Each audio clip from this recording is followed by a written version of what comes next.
안녕하십니까. 산업경영공학과 DSBA 연구실 석사과정 노건호입니다. 이번 Paper You Should Read에서 제가 리뷰할 논문은 2019년에 ACL 쇼트에 offset된 DST 관련 논문 SunBT Slot Occurrence Matching for Universal and Scalable Belief Tracking입니다. 발표는 다음과 같은 순서로 진행되겠습니다. 첫 번째 인트로덕션 부분에서는 본격적으로 SunBT 방법론을 소개해드리기에 앞서 기본적으로 알아야 하는 태스크 오리엔티드 다이alogue 시스템에 대해서 설명드리겠습니다. 태스크 오리엔티드라는 이름에서 알 수 있듯이 TOD는 특정한 목표를 달성하기 위한 대화 시스템입니다. 먼저 우측을 보시면 식당 예약을 위한 TOD의 예시를 작성해 본 것인데요. 실제로는 더 다양한 대화가 가능하겠지만 식당 예약이라는 특정한 목적을 가지고 있기 때문에 어느 정도 정형화된 대화가 오갈 것임을 예상할 수 있습니다. 특히 붉게 표시한 식당 예약을 위해 반드시 필요한 정보들을 알아내는 것을 기준으로 대화가 오가게 될 것입니다. 즉, 왼쪽 그림처럼 TOD는 사람의 대화가 커버하는 전체 영역 중 특정 목적을 달성하기 위한 프리트레인드 시나리오만을 다루는 대화 시스템을 의미합니다. 참고로 현재 연구되고 있는 TOD 데이터의 도메인은 관광에 관련된 택시, 기차, 식당, 호텔 예약 등이 대표적입니다. 이제 TOD에서 사용되는 기본적인 용어들을 알아보겠습니다. 우선 TOD가 집중하는 특정한 태스크를 도메인이라고 하며 앞서 보여드린 예시의 경우 식당이 되겠습니다. 다음으로 대화에서 각각의 발화를 어터런스라고 하며 시스템의 발화를 시스템 어터런스, 사용자의 발화를 유저 어터런스라고 합니다. 일반적으로 대화는 한쪽이 말을 시작하고 다른 쪽이 그에 대한 응답을 하는 식으로 이어지므로 시스템 어터런스와 유저 어터런스 한 쌍을 하나의 턴이라고 합니다. 본 예시에서는 시스템 유저 순이었으나 데이터에 따라 순서가 반대가 될 수 있습니다. 다음으론 이후 설명드린 DST의 핵심인 슬롯과 밸류인데요. 그 이름처럼 태스크에 필요한 특정한 정보가 들어갈 공간인 슬롯과 그 안에 들어가는 값 밸류입니다. 회색으로 적은 예시를 보시면 조금 더 이해가 가실 텐데 슬롯은 식당을 예약하는 데 필요한 정보인 가격대, 예약시간, 예약 인원 등이며 밸류는 사용자의 응답에서 알 수 있는 그 구체적인 값입니다. 설명드렸다시피 TOD는 특정한 목적을 수행하기 위한 대화 시스템으로 사전에 정의된 시나리오를 따르기 때문에 도메인마다 대화에서 등장할 슬롯들을 거의 미리 알 수가 있습니다. 이러한 특징들을 활용하여 도메인마다 등장하는 슬롯과 해당하는 밸류를 미리 사전처럼 정의해 놓은 것을 온톨로지라고 하는데 이는 이후 다시 설명드리겠습니다. TOD에는 엔드-투-엔드 방식도 존재하지만 현재로선 다음 그림의 모듈러 방식이 더 대중적으로 사용되고 있습니다. 구분하는 기준은 조금씩 다를 수 있으나 기본적으로 모듈러 방식은 Natural Language Understanding, Dialogue State Tracking, Dialogue Policy Learning, Natural Language Generation 순으로 진행됩니다. 만약 다음의 예시처럼 유저가 바로 예약 가능한 중식당을 찾고 있습니다 와 같은 어터런스를 입력한다면 NLU에서는 해당 어터런스의 인텐트를 파악하여 그 결과인 inform 메뉴는 중식을 DST에 넘겨줍니다. DST는 앞서 배운 도메인과 슬롯을 기반으로 정보를 구조화해주는 모듈로서 이번 예시의 경우 다음에 보이는 결과와 같이 식당 다시 메뉴, 중식이라는 구조화된 정보를 산출하여 다음으로 넘겨주게 됩니다. 다음으로 다이얼로그 폴리시 러닝에서는 현재 상황에서 시스템이 취할 행동을 예측하여 결정하는데 이번 경우 request which로 식당의 위치를 물어보라는 폴리시를 산출했습니다. 마지막으로 Natural Language Generation은 답변을 자연어의 형태로 만들어주는 부분으로서 최종적으로 which는 어디가 좋을까요? 라고 하는 시스템 리스폰스를 생성하여 전체 한 번의 TOD가 작동하게 되었습니다. 중간에 이제 inform이라든가 request 등은 태스크 스키마로 정의된 용어들인데 관심 있으신 분들은 다음에 마지막 아래 논문을 참고해 주시면 되겠습니다.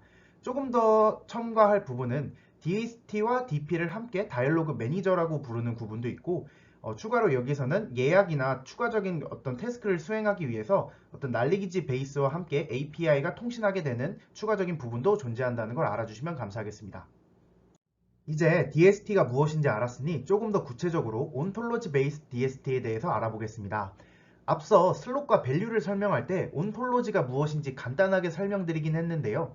온톨로지란 도메인에 따라 슬롯이 가질 수 있는 밸류를 미리 정의해둔 사전이라고 이해하시면 됩니다. 만약 서울에서 식당을 예약해주는 TOD 시스템을 우리가 만든다고 가정을 해본다면 식당 위치라는 슬롯에는 서울의 행정구 25개가 밸류로 가능하다고 미리 정의할 수 있을 것입니다.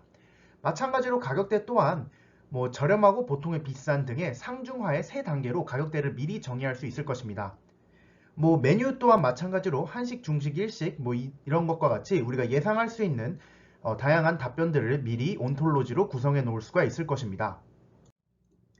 여기에 조금 독특한 스페셜 밸류 두 가지가 정의되는데 돈케어와 넌입니다.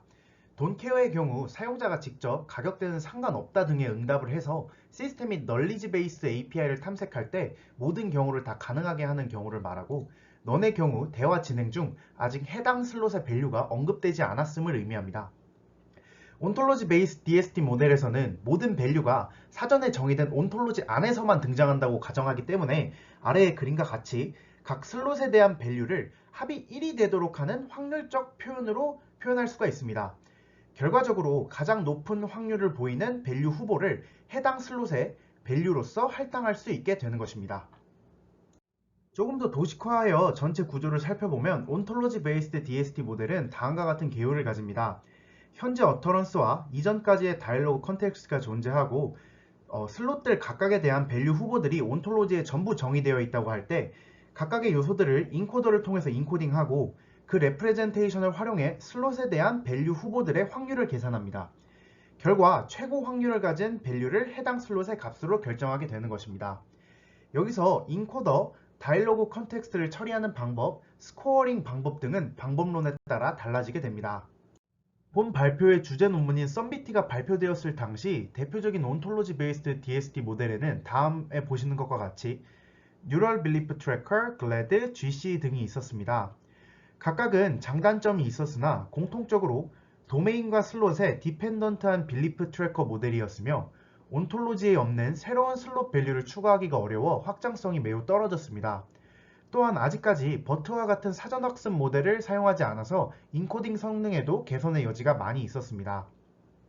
위와 같은 한계점들을 극복하기 위해 본 발표의 주제인 썸비티가 제안되었다고 보시면 되겠습니다. 이제 본격적으로 썸비티에 대해서 알아보도록 하겠습니다. 다음은 썸비티의 전체적인 구조로 크게 4가지 세부 모듈이 존재합니다. 보이시는 것처럼 인코딩 모듈, 슬롯 어터런스 매칭 네트워크, 빌리프 트래커, non-parametric discriminator 순으로 진행됩니다. 먼저 버트를 사용하는 인코딩 모듈을 통해 슬롯과 밸류, 어터런스가 각각 인코딩됩니다. 그림을 보시면 회색과 푸른색의 두 가지 버트가 보이는데, 먼저 회색의 경우 온톨로지와 관련된 도메인 슬롯, 밸류를 인코딩하는 버트이며 푸른색의 경우 어터런스를 대상으로 합니다. 그 다음으론 붉은색으로 표시된 슬롯 어터런스 매칭 네트워크로 진행되는데요. 여기서 슬롯의 임베딩 Q를 쿼리로 하여 어터런스의 임베딩에서 정답을 찾는 멀티헤드 어텐션이 진행됩니다. 그 결과 턴 T를 어그리게이션한 벡터를 얻게 됩니다. 이 통합된 벡터가 빌리프 트래커의 RNN으로 전달되어 이전 턴의 히든 스테이트와의 게이팅을 통해 현재 턴의 히든 스테이트를 산출합니다. 그를 레이어 노멀리제이션 해줌으로써 현재 턴에서 슬롯 S에 대한 레프레젠테이션을 얻게 되는 것입니다. 마지막으로 non-parametric discriminator에서는 유클리디안이나 네거티브 코사인 디스턴스 등을 통해서 슬롯 S에 대한 레프레젠테이션과 버트로 인코딩된 후보 밸류의 레프레젠테이션을 비교하여 스코어링 하게 됩니다. 이제 다음으론 각 모듈의 내용을 다시 구체적으로 한번 알아보겠습니다. 인코딩 모듈에서 버트가 사용된 이유는 두 가지가 있습니다. 우선 다들 아시다시피 버트는 당시에 획기적인 성능 개선을 가져온 방법론으로 효과적인 Contextual Semantic Word Vector 인코딩 역할을 수행하였습니다. 다음으로는 CLS 토큰을 통해 phrase나 sentence의 통합된 representation을 구하기 쉽다는 점입니다.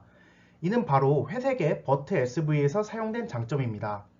온톨로지와 관련된 도메인 슬롯, 밸류를 인코딩하는 버트 SV의 경우 여러 개의 단어로 구성된 도메인 슬롯 밸류를 인코딩해야 했는데요. 예시에서도 레스토랑 푸드, 모던 유러피안으로 하나의 단어가 아닌 프레이즈 형태를 가지고 있는 것을 인코딩해야 했습니다. 썸비티는 버트를 사용하여 도메인 슬롯, 밸류의 CLS 토큰의 레프레젠테이션을 사용하는 것으로 정보를 쉽게 통합하여 하나로 나타낼 수 있었습니다. 또 특징적인 것은 온톨로지는 이미 정의되어 있으므로 버트 SV는 사전에 온톨로지의 모든 도메인 슬롯, 밸류들을 인코딩 해놓고 프리즈드 인코더 형태로 실제 DST 모델에서 활용된다는 점입니다. 특히 버트 SV가 학습 과정에서 웨이트를 프리즈하는 것은 새로운 도메인 슬롯상을 추가하여도 컨텍스추얼 벡터가 유지될 수 있도록 도와주기 때문에 단순히 그 새로운 도메인 슬롯상을 버트 SV에 포워드 시켜주는 것으로 모델을 확장할 수 있게 됩니다. 반면에 그림에서 푸른색으로 표시되었던 어터런스 버트의 경우는 매 턴마다 새로운 정보를 학습해 나갈 수 있도록 트레이너블한 형태를 취합니다. 기본적으로 현재 턴의 유저 시스템 어터런스를 SEP 토큰을 기준으로 컨캐트네이트하여 인코딩을 수행하며 각각 단어의 인코딩 결과를 모두 사용합니다. 그림을 조금 더 설명해 드리면 인코딩된 토큰의 숫자는 제일 앞에 CLS 토큰 1개, 시스템 n개, 유저 m개에다가 중간과 마지막에 들어가는 SEP 토큰을 더하여 총 n 플러스 n 플러스 2개가 된 것입니다. 다음으로 진행되는 슬롯 어터런스 매칭 네트워크는 개요에서 설명드렸다시피 멀티헤드 어텐션을 통해 현재의 어터런스와 도메인 슬롯을 결합하는 것입니다. 즉, 슬롯을 쿼리로 하여 어터런스에 대해 멀티헤드 어텐션을 수행하는 것으로 그 결과 현재 턴을 어텐션 기반으로 어그리게이션한 최종 벡터를 얻게 됩니다. 다음은 해당 내용에 대해 논문에서 첨부한 시각화 예제입니다.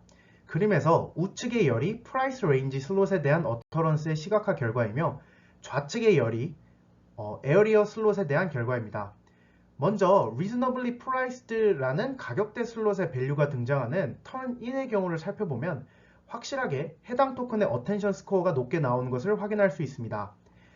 에어리어에 대해서는 마지막 턴 3이 되어서야 관련된 밸류가 등장했는데 앞선 턴 1, 2부터 살펴보면 아직 에어리어의 밸류가 등장하지 않은 턴 1, 턴 2의 경우 어텐션이 CLS나 아니면 SEP의 스페셜 토큰에 집중된 것으로 보이며 마지막 턴 3에서는 밸류에 관련된 토큰들이 5개에 걸쳐서 넓게 나타났음에도 동티어에 관련된 토큰들을 잘 집중하고 있는 것을 확인할 수 있습니다.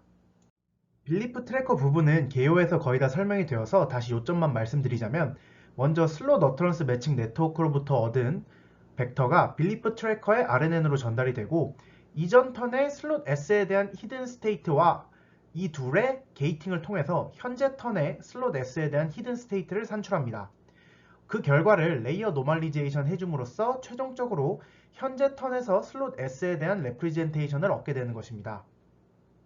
마지막으로 non-parametric discriminator에서는 지금까지 일련의 과정을 거쳐 현재 턴의 슬롯 S에 대해서 얻은 representation y-hat과 또 이전에 초반에 설명드렸던 어떤 버트 인코딩된 후보 밸류의 representation을 비교하여서 평가하는 과정을 마지막으로 합니다. 이때 비교에는 non-parametric한 스코어링 함수를 사용하는데 대표적으로 distance metric인 유클라디안이나 코사인 디스턴스 등을 사용하게 됩니다. 이러한 어떤 non-parametric한 함수를 사용할 경우 도메인이나 슬롯에 인디펜던트하다는 본 방법론의 장점을 그대로 가져갈 수 있게 됩니다. 이제 모델에 대한 내용은 끝이고 마지막으로 학습 방법에 대해서 말씀드리겠습니다. 학습의 과정은 매우 단순한데요.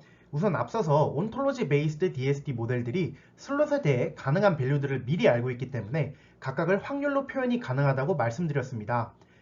다음은 그를 식으로 나타낸 꼴인데요. 직전에 설명드린 non-parametric discriminator score에 대해서 온톨로지에 정의된 스코어에 가능한 모든 밸류들을 확률로 표현하게 됩니다. 다음으로는 가능한 슬롯 모두에 대해서 각각의 턴마다 로그 라이클리후드를 최소화하는 일반적인 과정을 거쳐서 썸비티는 학습되게 됩니다. 이제 실험 결과를 소개해 드리겠습니다. 우선 실험에 사용한 데이터셋과 평가 매트릭을 설명드리겠습니다. 가장 먼저 싱글 도메인 데이터로 사용된 Wizard of Oz 2.0이라는 데이터셋이 있습니다. 본 데이터셋은 Wizard of Oz라는 방식의 크라우드 워커가 각각 시스템과 유저의 역할을 수행하면서 데이터를 수집한 것으로 레스토랑 레저베이션이라는 하나의 도메인 데이터만을 가지고 있고 빌리프 트래커가 에리어, 푸드, 그리고 프라이스 레인지라는 3개의 슬롯을 예측하게 됩니다.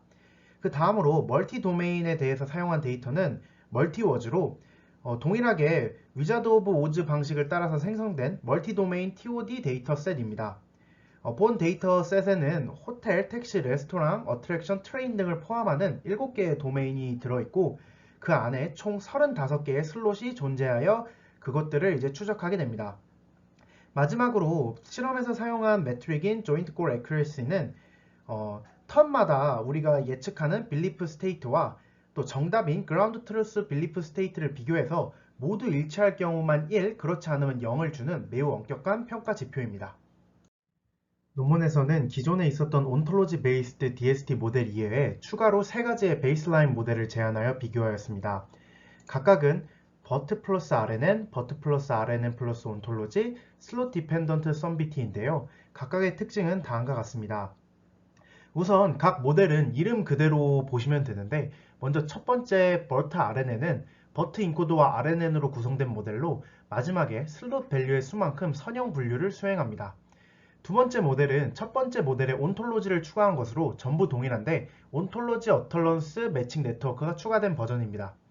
설명드린 두 가지 모델은 후보 슬롯 밸류 리스트마다 다른 선형 분류기를 가지므로 만약에 온톨로지가 추가되거나 그러한 변형이 발생한다면 재학습이 필요한 스케일러블하지 않은 모델입니다. 마지막으로 세 번째 모델은 기본적으로 썸비티와 같은 구조이나 슬롯을 한 번에 학습하지 않고 따로따로 학습하게 한 버전입니다. 먼저 싱글 도메인의 실험 결과를 보면 그래프에 보이시는 것과 같이 기존 모델들을 크게 상회하는 좋은 성능을 보여줍니다. 특히 논문에서 제시한 베이스라인 모델들보다도 높은 성능을 보이는 것을 통해 단일 모델로 커먼 널리지를 활용하는 것에 효과를 확인할 수 있었습니다. 멀티 도메인의 경우도 마찬가지로 기존의 방법들과 베이스라인 모델을 크게 상회하는 좋은 성능을 보이는 것을 확인했습니다. 이제 마무리해 보겠습니다. 본 논문의 컨트리뷰션은 먼저 도메인 슬롯과 어터런스 사이의 어텐션을 활용하는 확장 가능한 빌리프 트래커 썸비티를 제안했다는 것과 버트, 즉 Contextual Semantic Encoder와 Non-Parametric Discriminator를 사용하여 단일 모델로 모델 사이즈를 늘리지 않고 다수의 도메인과 슬롯 타입을 처리할 수 있는 모델을 제안했다는 것입니다. 또 당시 기준에 WOG 2.0 멀티워드 데이터셋에 대해서 소타 성능을 달성하였고 추가적인 실험을 통해서 단일 모델의 멀티 도메인 데이터를 통해 학습해서 멀티 도메인에 대한 난리지를 공유할 수 있도록 하는 것이 모델의 성능을 개선한다는 사실을 입증한 것입니다. 네, 여기서 마무리하겠습니다. 발표 들어주셔서 감사합니다.